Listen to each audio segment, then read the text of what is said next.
Hello, मैं हूं अव्वल और ये वीडियो मेरी बाकी इंग्लिश वीडियोस से थोड़ी अलग है।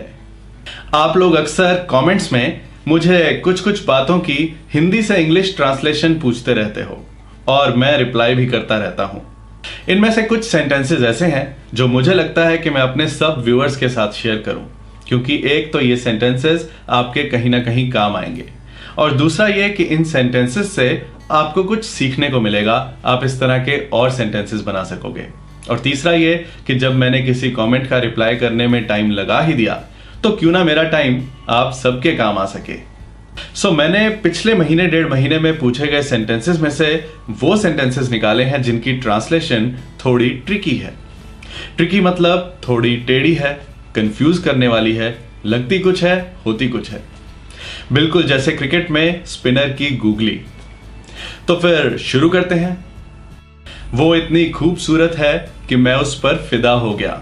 She is so beautiful that I fell for her. English में फॉल फॉर का मतलब होता है फिदा हो जाना, और यहां इस फ्रेज की पास्ट फॉर्म यूज की गई है फेल फॉर, जिसका मतलब है फिदा हो गया। She is so beautiful that I fell for her. देखते ही देखते 6 बज गए थे। It was 6 in no time. In no time मतलब बहुत जल्दी वक्त गुजर गया।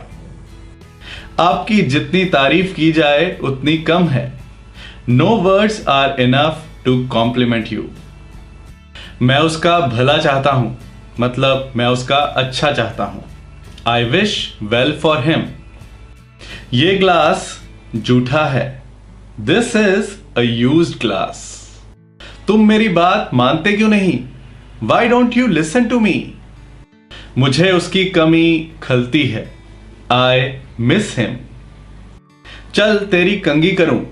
Late me comb your hair. वो एक अच्छा इंसान लगता है। He seems to be a nice person.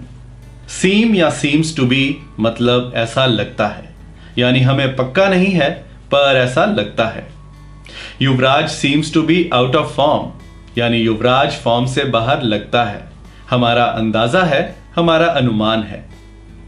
मैं उनमें से नहीं हूं जो झूठ बोलें। I am not one of those who लाई।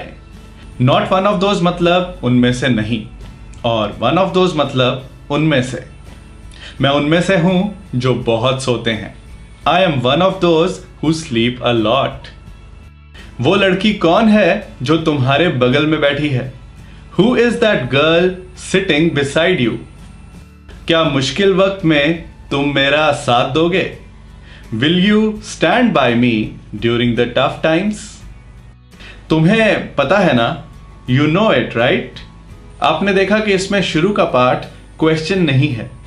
जैसे कि अगर मुझे कहना हो क्या तुम्हें पता है, तो मैं इसे क्वेश्चन की तरह कहूंगा, do you know?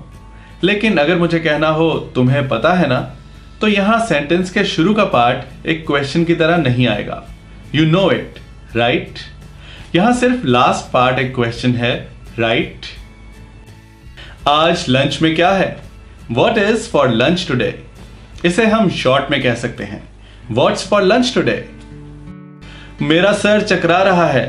My head is spinning. ये तबीयत वाला सर चकराना भी हो सकता है या फिर कंफ्यूजन वाला सर चकराना भी हो सकता है। मेरा सर चकरा रहा है। My head is spinning. अगर तुम उसे आने को नहीं कहते तो वो कभी ना आती। If you hadn't asked her to come she would have never come. अब यहां एक और चीज की जा सकती है। आपने देखा कि इस सेंटेंस में कम रिपीट हो रहा है। If you hadn't asked her to come she would have never come. इस रेपिटेशन को अवॉइड करने के लिए हम चाहें तो इस सेंटेंस को ऐसे भी कह सकते हैं, if you hadn't asked she would have never कम। अगर तुमने ना कहा होता तो वो कभी ना आती। अपनी इज्जत से बड़ा कुछ भी नहीं। Nothing is greater than self respect. यहां THAN वाला देन यूज किया है जो कंपैरिजन में यूज करते हैं। लीसा मुझसे लंबी है। Lisa is taller than me. मैं तुम्हें बताना जरूरी नहीं समझती। I don't consider it necessary to tell you. इस तरह का एक और सेंटेंस देखते हैं। मैं तुम्हारे हर सवाल का जवाब देना जरूरी नहीं समझता। I don't consider it necessary to answer all your questions. तुम उसे जितना याद करोगे वो उतना ही याद आएगी. The more you think about her, the more you will miss her. जितना ज्यादा the more, उतना ही the more. जितना ज्यादा पानी पियोगे उतना ही वॉशरूम जाना पड़ेगा. The more you drink water, the more you will have to go to the washroom. मुझे ये करना ही करना था. हमारे कहने का मतलब ये है कि मुझे ये हर हाल में करना ही था. I had to do this by all means. By all means मतलब हर हाल में.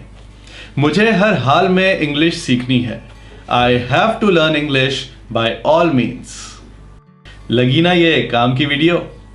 मुझे कुछ पूछने का बेस्ट तरीका है कि आप YouTube पर ही मेरी वीडियोस के नीचे कमेंट करो, क्योंकि मैसेजेस तो मैं आपके सारे देखता हूं, YouTube पर भी, Facebook पर भी, पर मेरे लिए रिप्लाई करना YouTube पर इजी है. आप मेरी वीडियोस पे अपने लाइक्स और कमेंट्स जारी रखना और इधर से मैं अपना काम जारी रखूंगा. मैं मिलूंगा कुछ और इंटरेस्टिंग इंग्लिश लेसन्स के साथ अपनी नेक्स्ट वीडियो में. Thank you. Bye bye.